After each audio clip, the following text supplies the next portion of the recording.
too late to do a Game of the Year awards. Who the hell cares? Because this is going up on my second channel anyway, so it's going to get 12 views. Welcome to the official, my end of year game awards, even though it's the first week of January, into the second week of January now, my official Game of the Year awards. I'm going to go through 6, because I only played 6 games this year that actually came out this year. 6 games that I kind of liked and did good stuff. There's one caveat, and you'll know it when it comes up, and I'll talk about it when it... Well, okay. There's 2 caveats to the list. Sort of 3. Alright, it's kind of fallen apart. It's not a Game of the Year list, but it is. It's all games that technically came out this year. You'll see why when we get there.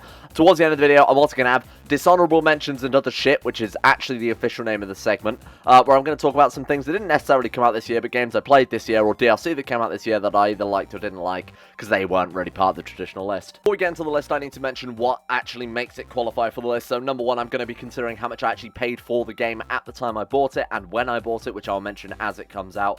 I'm also going to bear in mind how many hours I actually got in it, even though I might have enjoyed the game, it might have been a relatively short game, and if I didn't get, you know, that much value for my money, that will affect its score relatively. I'm not going to give it a number either or anything, I've just got, like, an ordered list of worst to best. I'm not giving them, like, a fucking 7 out of 10 or anything like that, because those systems are dumb. But that's just a little explanation. I'm not saying that one game is arbitrarily better than another, I'm just saying how much I personally got out of it, bearing in mind cost and hours played.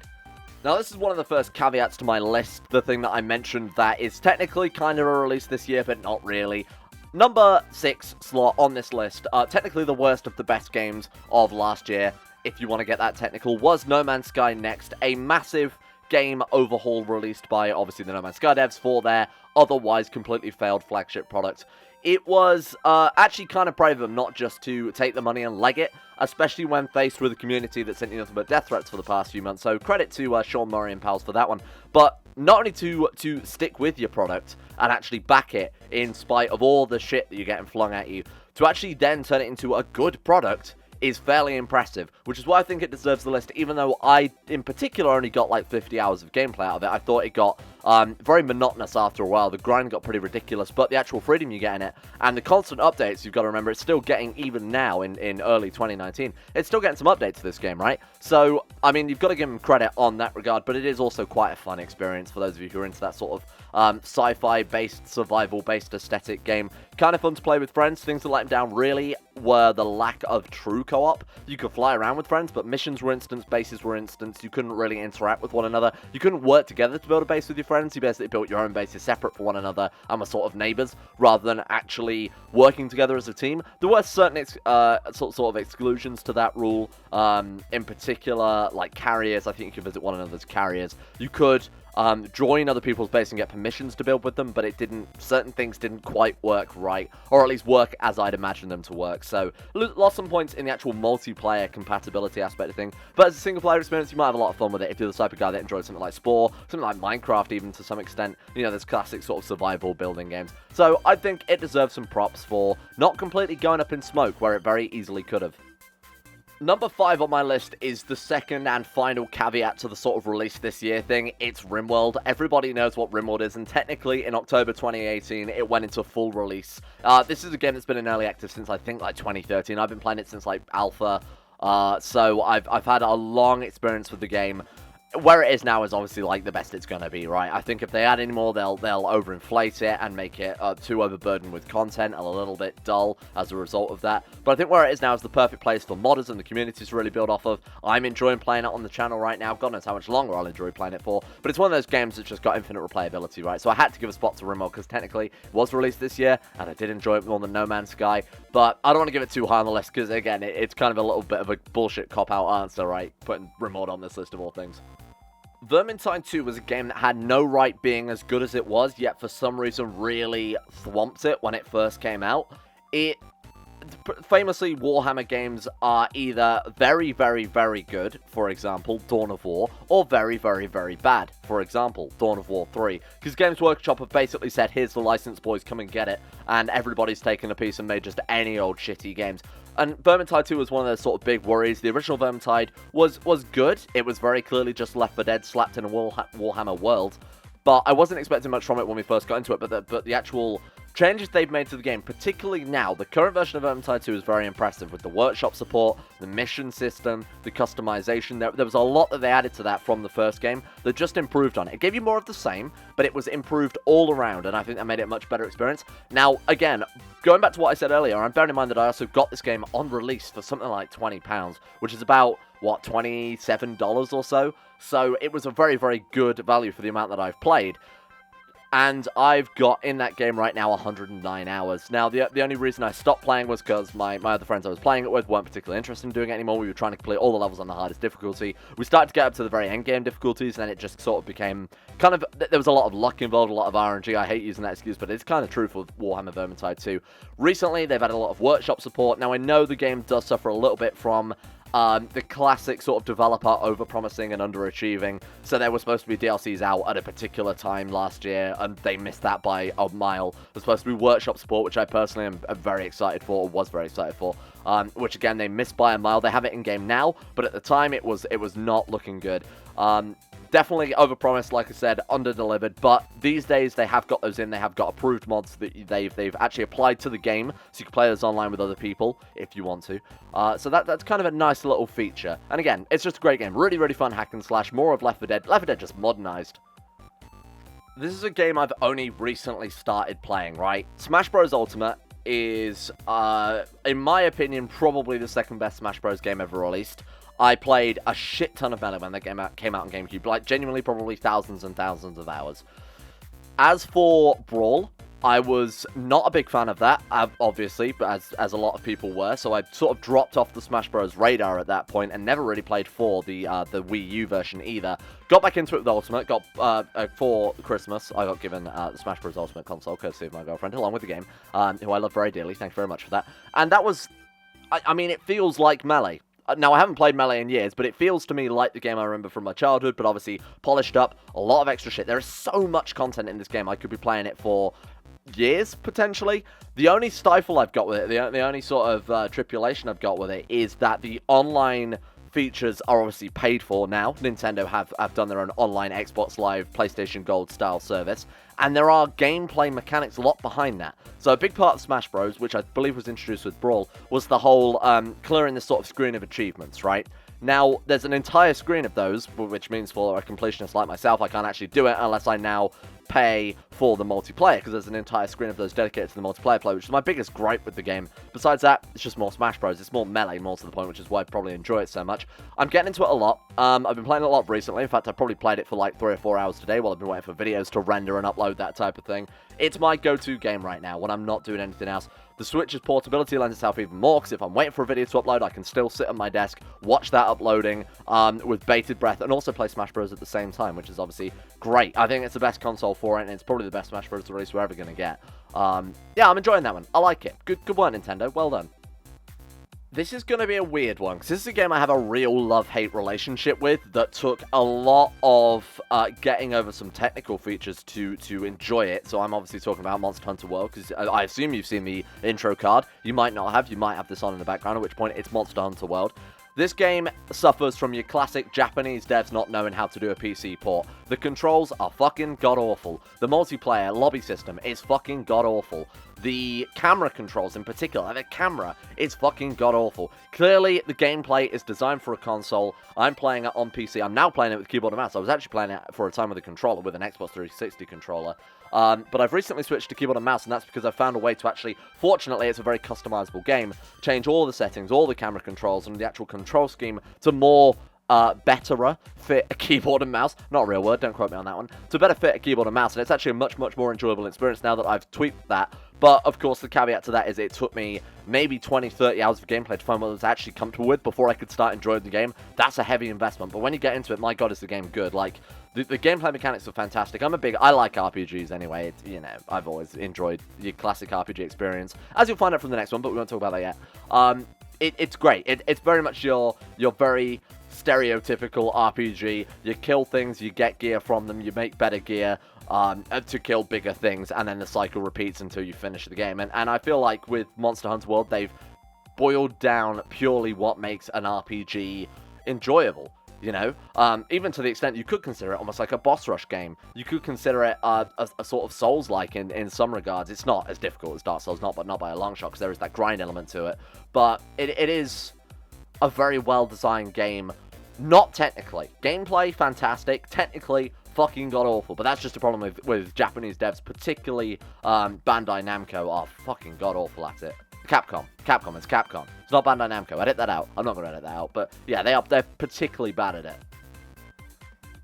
This might be a surprise to a lot of people, because I don't think I've even really mentioned so much that I've been playing this game, but Divinity Original Sin 2, the Enhanced Edition, which was released in August of 2018, so it does count, is probably my game of 2018. Now, alongside this, and again, this is sort of a caveat, but not really, I was also playing Divinity Original Sin 1 Enhanced Edition. I was playing Original Sin 1 with my girlfriend, and Original Sin 2 with my good friends Josh and Alex.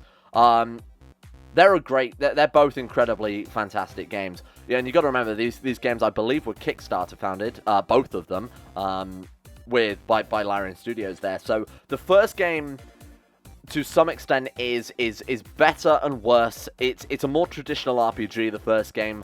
It has a very well fleshed out set of mechanics. The crafting system is actually very good. You know, it's got your traditional sort of Diablo gem socketing system, which is quite fun as well.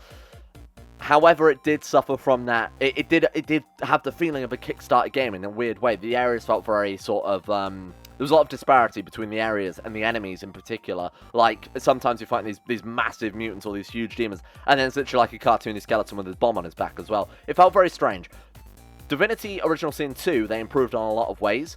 It lost some of the charm that came, sort of the campy, classic RPG, crowdfunded nature that came with Divinity Original Sin 1, but they definitely focused on it. They made it a lot more gritty, a lot more serious in some ways, which I think it benefits from a lot. However, the issue with Divinity Original Sin 2 is there's a lot of underbaked and unfinished mechanics. For example, the crafting system is carried over from Divinity Original Sin 1, but for some reason they just didn't bother to do anything with it. Like, it doesn't have any effect on the gameplay at all. It's like this entire system is there, but they never fleshed it out. It's like almost completely forgotten in that regard. They almost went much more narrow-visioned on the game. They got quite myopic to some extent with the characters and the quests and the companions. It's almost kind of overwhelming in a way. This is the type of game you could play through, I don't know, I don't want to say a dozen times, but it's probably not too far from the truth. At least 5 or 6 times, taking different companions, doing different strategies. There's a whole bunch of different ways to play. Unlike Divinity 1, which had a more rigid sort of, you are a knight, you are a wizard. In this game, the respec system and the way skill points are assigned to characters means that you can play basically as flexibly as you like. It's a really, really great game. If you like the classic RPGs in the vein of sort of like Diablo, then this one... Well, that's not true, because this is very story-heavy, isn't it? I'd say it's probably closer to sort of Neverwinter, Baldur's Gate in that regard then, with a great combat system. Like, the combat system is sort of turn-based, but it's also some... I don't know how to describe it. D&D to some extent, because it's got a whole measuring system as well. You've got action points, you've got, you know, environments play a big play. It's just... It's a good game. Just go and play it, alright? Companions are incredible, writing is great, and I think it improves a lot on Divinity Original Sin 1, but if you haven't played either, start with Original Sin 1, because it still holds up very impressively, actually. Like I said, I've been playing at the same time, and there are some features from one game I like, some features from the other game I like, but honestly, play them both. I was meant to pick games from this year, and I've sort of talked more about Original Sin 1 there, but number 2 is great as well. Play them both. Just do it. Set aside, what I'm asking you to do right now, set aside 200, 300 hours and play these 2 games. Also worth mentioning as well, you know, like I said, the cost is a big factor of these things. Divinity Original Sin 1 I had, I originally bought the classic edition of that, which was then improved on by the devs and got rid of some of the crappy features and added some new ones. And similarly, Divinity Original Sin 2 had a sort of classic version, and then they released the enhanced version, like I said, of August of this year, which is essentially a whole new game, sort of, not really. Technically improved, gameplay is improved, and they take a lot of community feedback and really work with it. So go and play those games. And now for the dishonorable mentions and other shit section of the video, where I'm going to talk about things that were kind of meh of 2018. Now, these aren't necessarily games released in 2018, but things I played in 2018, which I either did or did not enjoy. First one worth mentioning, actually, that I forgot to write down on my list. I'm not scripting any of this, by the way. I'm pretty sure that's evident, but First one on my list that I didn't write down was Assassin's Creed Origins, sort of the new generation, or the first of the new generation of Assassin's Creed games, where they've become your more classic RPG game rather than jumping off of buildings, press Y to kill enemies type Assassin's Creed game that you might remember from like Brotherhood, Revelations, the Ezio era. They've completely flipped on their head. People are sick of it, and understandably, they've now completely turned it on its head. More classic RPG, weapons with stats, skill trees, that type of thing. I really enjoyed Origins. I thought it was a really great thing that they've done with quite a stale old formula. Definitely revolutionized it. I will be playing Assassin's Creed Odyssey when it goes on sale, because I'm not the type of guy that pre-orders games or especially pays for them at full price. But I will play that one when I can. I'll get around to that. Might do it on stream or something, but it looks very, very fun. Big fan of what they've done with it. I was a big fan of Black Flag and thought that was moving in the right direction. So to do what they've done with this was incredible. I especially kind of like the collection system and some of the end game goals, like what were they called, the Phylakitai, the Greek generals that you had to go and hunt down and fight, was sort of a persistent gameplay element. That was very well done, and I really enjoy things like that. Now, the only reason I'm bringing up these very specific elements of this Assassin's Creed game is because my next game is exactly the reason why I didn't like it. Lord of the Rings, Shadow of War, or Middle-earth. What was it? Middle-earth 2? Shadow of War? I forget the actual name for the title. The one with sexy Shelob in it, where the spider turns into a sexy lady for marketing purposes. That game was fucking shite. I played that game after they'd stripped out the whole orc marketplace system, the loot boxes, whatever you want to call it, after the whole controversy with the dead dev being put into the game as a downloadable, buyable DLC, where your money sort of went to the family, except not really, after all this. So I had no real horse in the game. I had no, there is a horse in the game. I had no horse in the race at that stage. You know, I didn't care about the controversy or anything like that. I was just here to play a game, because I really enjoyed the first one. I thought the first one was very good, completed it completely, fully, as in to 100%. This one, I think I got to the second area and I was like, yeah, no, I'm done with this. They've done the classic Ubisoft thing of oversaturation. Collectibles fucking everywhere. To the extent I was just completely overwhelmed with what I had to do. Everything had a side mission. The side missions had fucking side missions. You go and collect like 5 collectibles to unlock a new area to eventually get yourself a new piece of armor. The fucking collectibles you pick up would have a puzzle associated with them. Rotate this to find where sexy Shelob's face is. Then you'd watch a short movie, which would eventually also become another thing that you would have to learn something from. It was overwhelming. I just wanted a fun gameplay in Middle-earth where I could go around and play an RPG, make an army of orcs, and kill a bunch of boys. The combat was also incredibly weak. Unlike the sort of Assassin's Creed analog, I don't want to compare those two too much, but they are pretty decent comparisons, so why the fuck not? Assassin's Creed had a very good combat system. It was enjoyable, there was some tactic to it, it was about timing. At the time of playing it, I had just come fresh out of Dark Souls 3, my first few playthroughs of that game, and to me it was like I was expecting to do the whole mash Y to kill everyone type of thing, but it actually, transitioning from Dark Souls 3 to Assassin's Creed was fairly easy, and that seems like a weird thing to say. You know, the combat system was weighty, well-defined. You had lots of different strategies. You could play range. You could go up close and personal with 2 swords and do a swinging little boy. You could hit them with a giant hammer and hope they died in time. There was the whole special system. Whereas with Shadow of War, it was unfortunately the Arkham-style press Y to kill this man button. Particularly when you start doing the whole fucking kill streaks. I don't enjoy that style of game, you know. I've brought up Dark Souls a couple of times in this, so it should be kind of evident what sort of RPG-style combat system I enjoy. Yeah, no, Shadow of War did not do that for me to any extent. The Nemesis system is fantastic. The Orc system is pretty fun. I kind of like the online feature. I don't play online in a lot of these games. But the online feature was kind of cool, where you go around avenging other players. There'd be sort of missions associated with gear specifically for taking part in that, and you get a little bonus for doing so. So that was kind of fun. I never played the whole base defense shit, because again, I was in and out of that game just basically within a couple of days. It's a real shame, because I really much enjoyed the first one, the whole Nemesis system, but it was just so shitty when I got just so overwhelmed. I went to the next area, and it's like the amount of collectibles had tripled. Nah, I'm good. Thank you. I haven't got the time of day for that Assassin's Creed. Sorry, Shadow of War. I've got time of day for you, Assassin's Creed, but not Shadow of War. That was pretty goddamn terrible, eh? And who would I be if I didn't speak about it but a giant traitor to the realm? CK2 Holy Fury came out this year, probably one of the biggest and most expansive expansions to Crusader Kings 2. The biggest expansion I think we're ever going to see and ever going to get for it. Basically redesigned the game, I don't want to say from the ground up, but that's basically what they were trying to do, right? Really brought back the Crusader Kings into Crusader Kings 2. The UI changes, I think, were welcome. It's not exactly an entirely new game, but fucking hell did they try and do what they could with that. They've really stretched that game thin, eh? I think any more and the whole thing's just going to burn down. Although, Weirdly enough, I played one campaign in it, and I haven't touched it since. I've not played CK2 Holy Fury in my spare time. Obviously, I play CK2 every day for the channel, but that's not the point. It didn't lure me back. Honestly, the new features are fine, but it's nothing mod makers haven't been doing. It was very much... I think Paradox took a look at the mod community. They saw what the most successful features were. Bloodlines, Sainthood from CK2+, Trade Routes from CK2+, Coronations from CK... Oh, I'm seeing a trend here. Basically, they just took, you know, a lot of mod-based features and implemented it into the game. So for me, who's somebody who only plays with mods, it didn't really feel like much. It was a little underwhelming in some regards. The whole mechanics, the religion mechanics are pretty great. It had that sort of Civ 5 religion reformation feel to it, where you can sort of tailor your gameplay.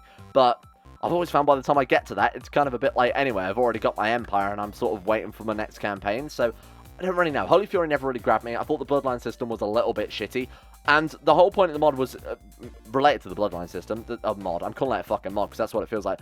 The whole DLC felt a little bit gamey. It felt like it made the game much, much easier. You know, I said this during the campaign, I think a lot of you agree with me at the time, was that there is a lot more OP characters coming out of Holy Fury. There's a lot more exploitable gameplay elements, mechanics. Normally CK2 was about, you know, driving this character through, you know, random bouts of good chance and bad chance and bonuses and malices and sort of trying to... It was skill-based in the sense that you had to apply your skill to know when to take certain things, or when to take certain malices and when to take certain bonuses, when to declare such wars. But CK2 feels like these days, if you know what you're doing, it's unlosable. I mean, it's easy for me to say that with my thousands and thousands of hours in it, but it seems like Holy Fury very much made it... I don't want to say anybody's game, because that sounds very gatekeeping, but I'm not trying to do that. It made it incredibly straightforward, you know? It made it incredibly easy to boil down the gameplay into something very... I don't know, simple is probably the best way to put it, right? Make a martial character, join a martial society, take a martial education, and win.